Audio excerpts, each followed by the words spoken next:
আলহামদুলিল্লাহ, ঈদ উল ফিতরের নামাজের পর আমি আর আসার এখন হোটেল ইন্ডিয়া কন্টিনেন্টারে নাস্তা করতেছি। আলহামদুলিল্লাহ,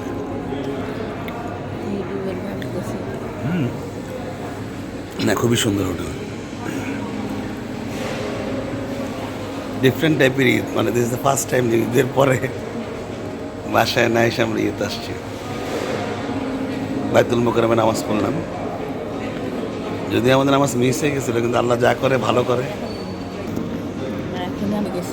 তাই আসেন, তোমার কেমন লাগতেছে? বাইতুল মোকাররমে নামাজ পড়লা, এখন আবার হোটেল ইন্টারকন্টিনেন্টাল আসছো, তোমার অনুভূতি বলো।